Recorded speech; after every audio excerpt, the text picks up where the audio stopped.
Assalamualaikum. Hai, halo semuanya. Hari ini kita akan belajar mengenai kegiatan ekonomi. Apakah semuanya sudah siap? Jika sudah siap, yuk kita belajar bersama-sama. Anak-anak, dalam kehidupan sehari-hari, kita tidak terlepas dari kegiatan ekonomi. Namun, tahukah kalian apa yang dimaksud dengan kegiatan ekonomi?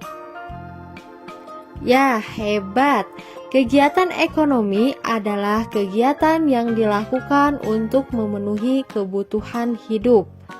Adapun tujuan kegiatan ekonomi adalah sebagai sarana pemenuhan kebutuhan dan menghasilkan keuntungan bagi manusia.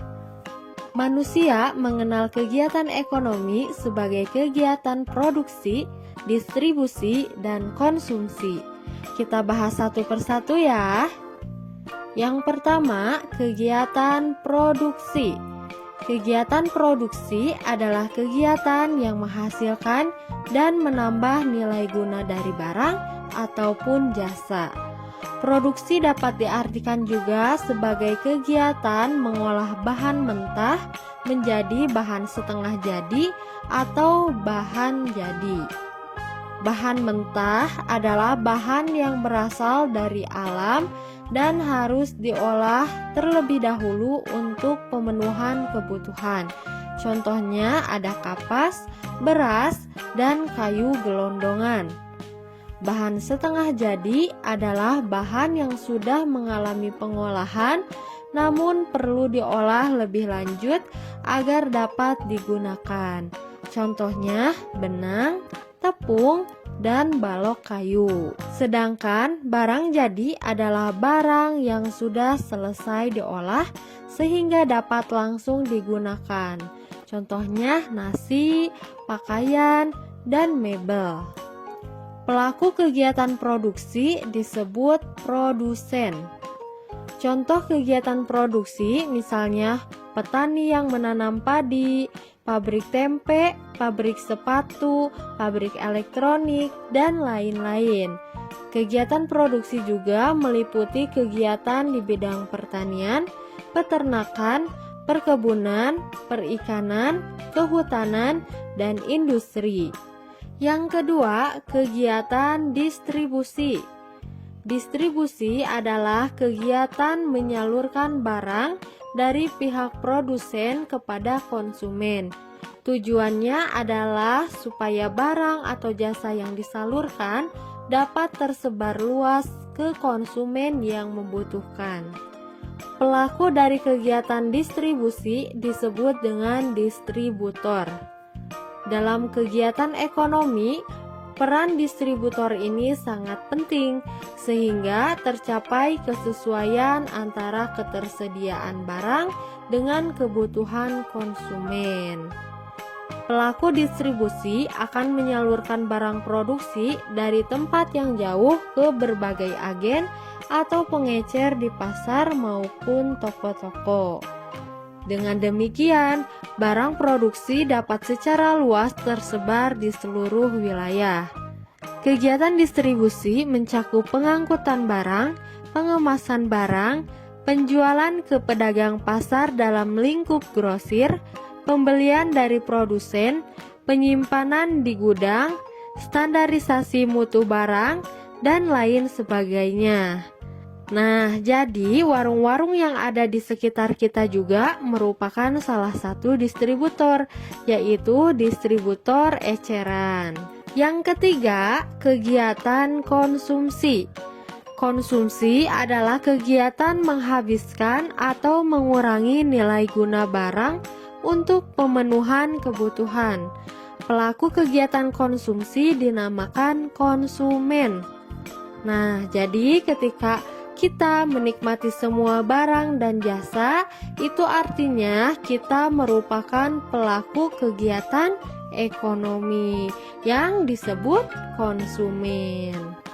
Nah, dalam melakukan konsumsi, kita harus bersikap hemat. Artinya, sebelum kita melakukan kegiatan konsumsi, sebaiknya kita mempertimbangkan kebutuhan atau manfaatnya. Jika kebutuhan tersebut tidak mendesak atau tidak ada manfaatnya, sebaiknya kita menunda atau tidak melakukan kegiatan konsumsi tersebut. Contohnya, di rumah kita mempunyai banyak sepatu. Saat kita pergi ke pasar bersama ibu, kita melihat sepatu model terbaru. Kita menyukai sepatu tersebut.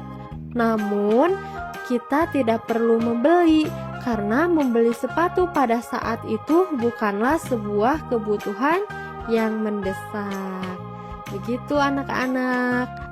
Contoh kegiatan konsumsi lainnya yaitu penggunaan listrik, pemenuhan kebutuhan makanan dan pakaian, dan lain sebagainya. Nah, anak-anak, tadi kita telah mempelajari alur dari kegiatan ekonomi. Namun, pernahkah kalian memikirkan bagaimana alur kegiatan ekonomi dari barang yang kita gunakan sehari-hari? Nah, untuk itu, mari kita simak skema kegiatan ekonomi yang telah Bu Erna buat.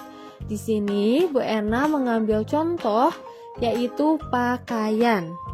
Pakaian yang kita konsumsi atau yang kita gunakan awalnya dari tanaman kapas yang tentunya ditanam oleh petani. Kemudian, tanaman tersebut akan berbunga dan menjadi kapas. Untuk selanjutnya, kapas akan dipintal menjadi benang. Setelah menjadi benang, kemudian ditenun menjadi kain. Selanjutnya akan dibawa ke konveksi atau penjahit, di mana kain tersebut akan dipotong sesuai pola sampai menjadi berbagai jenis pakaian. Setelah proses produksinya selesai, pakaian tersebut akan didistribusikan dan akan dijual di mall, di pasar-pasar tradisional, ataupun online shop. Setelah dijual di pasaran, pakaian tersebut bisa kita beli untuk kemudian dikonsumsi. Pada setiap kegiatan ekonomi dari skema tersebut ternyata melibatkan beberapa pekerjaan, yaitu diantaranya yang pertama pada kegiatan produksi. Jenis pekerjaan yang termasuk pada kegiatan produksi adalah petani kapas, pemintal, penenun, dan penjahit. Lalu yang kedua adalah kegiatan ekonomi distribusi. Jenis pekerjaan di kegiatan ini adalah distributor pakaian. Bisa jadi ada supir, penjual pakaian, dan sebagainya. Dan yang ketiga adalah kegiatan konsumsi. Jenis pekerjaan yang termasuk kegiatan konsumsi adalah orang yang menggunakan pakaian. Contohnya kita. Nah, bagaimana anak-anak? Apakah sudah paham? Semoga kalian bisa memahami ya pelajaran kali ini. Sampai jumpa di pertemuan selanjutnya. Wassalamualaikum.